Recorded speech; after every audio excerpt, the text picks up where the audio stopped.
809 थी। अतुल ने जिस छात्र को चुनौती दी थी उसका नाम मयंक गौतम था। वो काले जादू के एडवांस स्टेज का योद्धा था, लेकिन अतुल अभी काले जादू के मिडिल स्टेज पर ही पहुंचा था। दोनों के बीच मुकाबला शुरू हुआ और करीब 20 हमलों के बाद अतुल ने मयंक को हरा दिया। तभी ट्रेनर उदय नारायण ने घोषणा करते हुए कहा, गलवान परिसर में अब अतुल की रैंकिंग 764वीं हो गई है, जबकि मयंक की रैंकिंग 765 पर आ गई है। और इसी के साथ मयंक गौतम की रैंकिंग नीचे होने से उसके बाद की रैंकिंग सभी योद्धाओं की रैंकिंग खुद ब खुद कम हो गई है। अतुल के पास अब दूसरा मौका था, लेकिन उसने इसका इस्तेमाल नहीं किया। इसके बजाय उसने इंतजार करना उचित समझा। मुकाबले में सभी योद्धाओं को 2 मौके मिलते थे, इसलिए मौके का इस्तेमाल करने के लिए उन्हें अत्यंत सावधानी बरतनी पड़ती थी। अन्य छात्रों के बीच मुकाबला जारी था। सभी अपने से ऊपर वाले रैंक के छात्र को चुनौती दे रहे थे। टॉप 10 में शामिल छात्र जिस मुकाबले में होते थे वो सबसे रोमांचक लड़ाई मानी जाती थी। 10 वर्षीय परीक्षा सिर्फ कुछ ही दिनों में होने वाली थी, इसीलिए सभी छात्र टॉप 10 में आने की कोशिश कर रहे थे। इनमें खासकर वो छात्र अधिक थे जिनकी रैंकिंग 11 से 50 के बीच थी। तभी एक आवाज गूंजी, मैं 10वीं रैंकिंग की छात्रा हिना खातून से मुकाबले की चुनौती देता हूँ। सामने से एक लंबा और खूबसूरत लड़का आ रहा था। उसके दोनों हाथों में तलवार थी। सभी की नजरें उसकी तरफ थी। दूसरे मुकाबले के लिए उसने हिना खातून से मुकाबला करने की घोषणा की। तभी ट्रेनर उदय नारायण ने घोषणा करते हुए कहा, वो 47वें रैंकिंग पर काबिज मोहम्मद निशार है। हिना खातून, उससे मुकाबले के लिए तैयार हो जाओ। इसकी हिम्मत कैसे हुई मुझे चुनौती देने की? 3 महीने पहले ही इसने 47वीं रैंक हासिल की है। इसे तो मैं 3 ही हमले में धराशाही कर दूंगी। ये सोचती हुई 20 साल की लड़की हिना खातून भीड़ से उठकर सामने निकल आई। ये हिना खातून ही थी जो विद्यालय में 10वीं रैंकिंग पर काबिज थी। उसने कहा, मोहम्मद निशार, मुझे चुनौती देने के लिए तुमने हिम्मत कैसे की? क्या लगता है तुम दोनों हाथों से तलवार चलाकर मुझे हरा दोगे? दोनों हाथों से तलवार चलाना बड़ी बात होती थी। ऐसा वही योद्धा कर सकता था जिसकी शक्ति 20वें स्तर अथवा उससे ऊपर तक पहुंच चुकी हो। मोहम्मद निशार ने अपनी दोनों तलवारों को निहारते हुए कहा, मुकाबले में आओ, फिर तुम्हारे सवालों का जवाब भी मिल जाएगा। हिना खातून ने कहा, ठीक है, चलो देख ही लेते हैं कि तुम कितने शक्तिशाली हो। मोहम्मद निशार, मुझे चुनौती देने की तुमने हिम्मत कैसे की? क्या लगता है तुम्हें तुम दोनों हाथों से तलवार चलाकर मुझे हरा दोगे? हिना खातून ने कहा। दोनों हाथों से तलवार चलाना बड़ी बात होती थी। ऐसा वही योद्धा कर सकता था जिसकी शक्ति 20वें स्तर अथवा उससे ऊपर तक पहुंच चुकी होती हो। मोहम्मद निशार ने अपनी दोनों तलवारों को निहारते हुए कहा, मुकाबले में आओ, फिर तुम्हारे सारे सवालों का जवाब मिल जाएगा। हिना खातून ने कहा, ठीक है, चलो देख ही लेते हैं कि तुम कितने शक्तिशाली हो। इसी के साथ दोनों के बीच मुकाबला शुरू हुआ। दोनों योद्धा एक दूसरे के नजदीक पहुंच गए।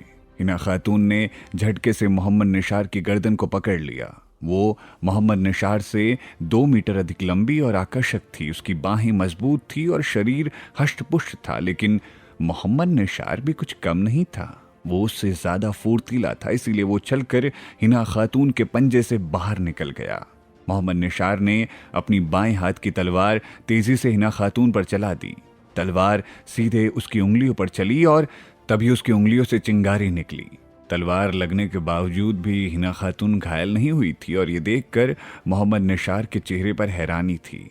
उसे लग रहा था कि हिना खातून की उंगलियां कहीं लोहे की तो नहीं है। हिना खातून मोहम्मद निशार को कमजोर योद्धा के तौर पर देख रही थी। उसने हंसते हुए कहा, संभल कर रहना, क्योंकि मुझे हराने के लिए तुम्हें बड़ी मेहनत करनी पड़ेगी। तुमने अभी मेरी वास्तविक शक्ति देखी कहाँ है? अब बचो मेरे वार से। टॉप 10 की योद्धा हिना खातून और 47वीं रैंकिंग पर काबिज मोहम्मद निशार के बीच लगातार मुकाबला कड़ा होता जा रहा था और दोनों की तलवारें टकरा रही थी। तभी मोहम्मद निशार ने तलवारों को क्रॉस कर लिया और अपनी आंखें बंद कर ली और वो मंत्र बुदबुदाने लगा। मैंने तलवारबाजी का अभ्यास करने के लिए हिरण का शिकार किया है, क्योंकि हिरण के शिकार में दोनों हाथों से तलवार चलाने की क्षमता होना जरूरी है। तभी तुम आसानी से हिरण का मुकाबला कर सकते हो, क्योंकि उसकी गति और रास्ते दोनों अनियमित होते हैं, मोहम्मद निशार ने कहा। और फिर उसने दोनों हाथों से तलवार की कलाबाजी करना शुरू कर दिया। तलवार इतनी तेज चल रही थी कि हवा को काटती हुई तलवारों से आवाजें आ रही थीं। हिना खातून से मुकाबला शुरू होने से पहले हिना ने सोचा था कि वो आसानी से मोहम्मद को हरा देगी, लेकिन मोहम्मद निसार की शक्ति देखकर वो अचंभित हो रही थी। हिना खातून भाग्यशाली थी कि उसके पास खुद को बचाने के लिए कई रक्षात्मक शक्तियां थी, अन्यथा आज वो बुरी तरह से घायल हो जाती। अचानक मोहम्मद निसार ने हिना खातून की गर्दन पर तलवार रख दी और कहा, तुम हार गई हिना खातून। और इसी के साथ नीचे खड़े सभी छात्र मोहम्मद निसार के जयकारे लगाने लगे। वो छात्र इसीलिए खुश थे क्योंकि गलवान के इस विद्यालय में टॉप 10 में लड़कियों का दबदबा होता आया था, लेकिन अब टॉप 10 में एक और लड़के की एंट्री हो गई थी। दर्शक दीर्घा में मोहम्मद निसार को लेकर बातें शुरू हो गई। अविश्वसनीय, मोहम्मद निसार ने हिना खातून जैसे महान योद्धा को हरा दिया। एक छात्र ने कहा, क्या तुमने सुना नहीं कि मोहम्मद निसार ने अपनी तलवारबाजी को बेहतर बनाने के लिए हिरण के साथ अभ्यास किया था? आध्यात्मिक शक्ति से संपन्न छात्र ही ऐसा कर सकता है।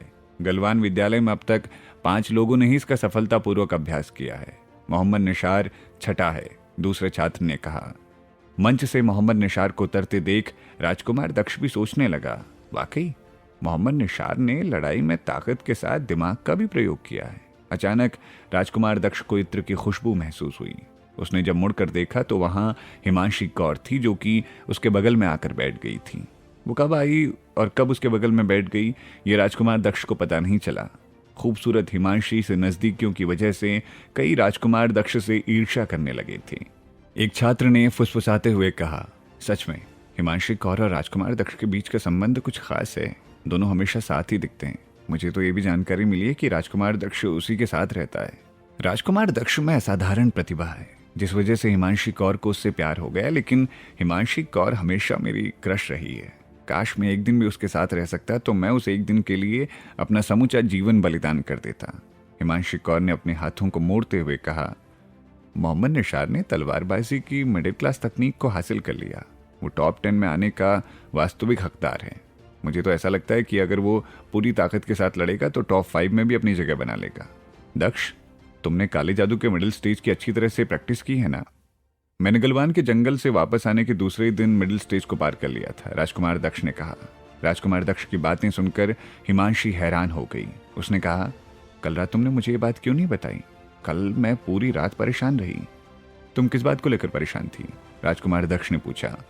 मुझे इस बात की चिंता थी कि अगर तुमने मिडिल स्टेज की प्रैक्टिस नहीं की होगी तो फिर चारों परिसरों के छात्रों में तुम पहला स्थान हासिल नहीं कर सकोगे। वैसे अब तुम्हारी युद्ध क्षमता को देखते हुए मुझे लगता है कि तुम टॉप 10 में शामिल हो जाओगे। तुम्हें एक कोशिश तो अवश्य करनी चाहिए, हिमांशी कौर ने कहा।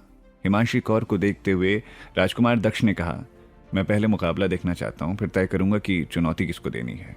तुम गलवान के टॉप 10 योद्धाओं में परिचित हो। टॉप 5 में शशि, गुलजीत कौर और सूरज शुक्ला, मोहिनी और मैं हैं। सूरज शुक्ला को छोड़कर हम सभी प्रांतीय रैंकिंग के योद्धा हैं। 7 साल पहले सूरज शुक्ला प्रांतीय रैंकिंग का योद्धा था, लेकिन उसकी बदकिस्मती से लगातार कई हारों के बाद वो प्रांतीय रैंकिंग से बाहर हो गया। तुम्हारी क्षमता को देखते हुए लगता है कि तुम हम 5 में से किसी को हरा तो नहीं पाओगे। तुम चाहो तो उसके अलावा 5 योद्धा जिनकी रैंकिंग 6 से 10 है, उन्हें चुनौती दे सकते हो। 6 से 10 रैंकिंग के बीच मनोरंजन, मोहम्मद सिराज, जैनेन्द्र त्रिपाठी, मालिनी सिंह और मोहम्मद निसार हैं। राजकुमार दक्ष ने मोहम्मद निसार को गौर से देखते हुए कहा, मेरा अनुमान है कि मोहम्मद निसार ने जितनी शक्ति का प्रदर्शन अभी किया है वो उसकी वास्तविक शक्ति है। हिना खातून के साथ लड़ाई में उसने अपनी आध्यात्मिक शक्ति को छुपाया। जितना हम लोग समझ रहे हैं वो उसे कहीं ज्यादा मजबूत है। सच में? क्या तुमने ऐसा कुछ नोटिस किया? हिमांशी कौर ने पूछा। राजकुमार दक्ष ने कहा, उसकी आध्यात्मिक शक्ति 22वें स्तर की है। उसके पास एक उम्दा तलवारबाजी का कौशल है। अगर मेरा अनुमान सही है तो सच में उसकी युद्ध क्षमता तुम्हारे बराबर ही होगी। राजकुमार दक्ष की बातें सुनकर हिमांशी